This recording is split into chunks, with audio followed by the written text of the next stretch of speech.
I'm Dr. Todd May, Vice President Medical Director at HealthNet. I'm also a practicing family physician and was a professor at UCSF for over 20 years. COVID-19 has been around for 2 years now, and we've seen new variants pop up. More than 5 million people have been infected in California alone. At this point, medical health professionals know that one of the issues surrounding COVID-19 is something called long COVID. About 10 to 30% of people diagnosed with COVID end up having this post-COVID-19 syndrome. We often refer to these people as long haulers because the effects of COVID can persist for weeks or many months after diagnosis. The tricky part about diagnosing long COVID is that a person usually tests negative for the virus. So, who is at risk for long COVID? The answer is simple: anyone who's been diagnosed with COVID-19.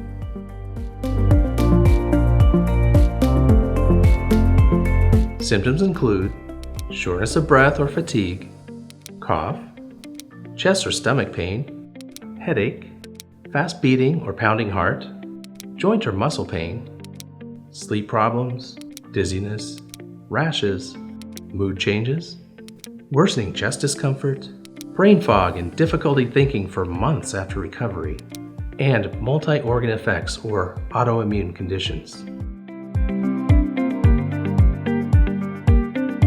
Let's get to what causes these long COVID symptoms. Researchers believe there are 4 main possibilities. First, the virus might stick around in the body for a long time without being detectable. Second, the immune system can't turn itself off after being turned on. Third, the immune system starts attacking itself by mistake, creating certain proteins called autoantibodies. And fourth, an earlier virus might wake up and start to cause problems of its own. In addition, a person who was in an intensive care unit might endure post-intensive care syndrome. These effects can include severe weakness, problems with thinking and judgment, PTSD or post-traumatic stress disorder, and other mental health effects from isolation and stress. So, given that we know all of this, how is long COVID treated? It's treated by an array of providers, specialists, counselors, and more. What's important is that you talk with your doctor, in person or virtually.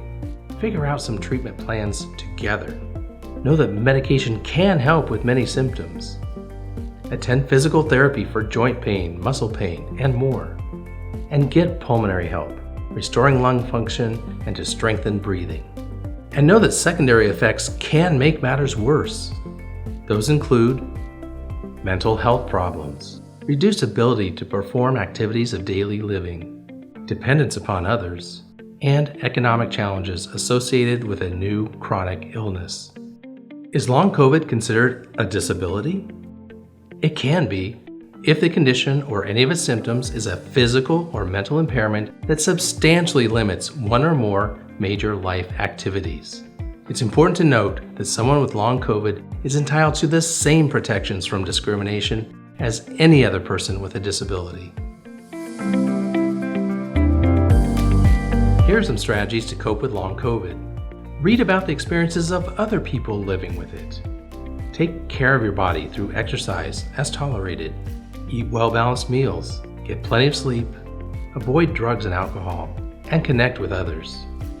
It's important to support people with long COVID. Oftentimes, the symptoms emulate other illnesses and lead to the wrong diagnosis, or no diagnosis at all. It can be frustrating to go through a series of tests to try and find out why you're experiencing mood swings, fatigue, or a nagging cough, for example. Tests may show nothing, and blood work often comes back normal. People can feel misunderstood and hopeless, not knowing that long COVID is the culprit. If someone you know is going through this after having COVID, listen to what the person feels. Give feedback that acknowledges what they are going through. Ask what they need from you. Talk to them about long COVID and see if their symptoms match. Decide your most helpful role. This will look different for everyone. What's important to note is that there are many treatments for the various symptoms of long COVID, and many people do get better over time. We're all in this together. No one should feel alone with their long COVID.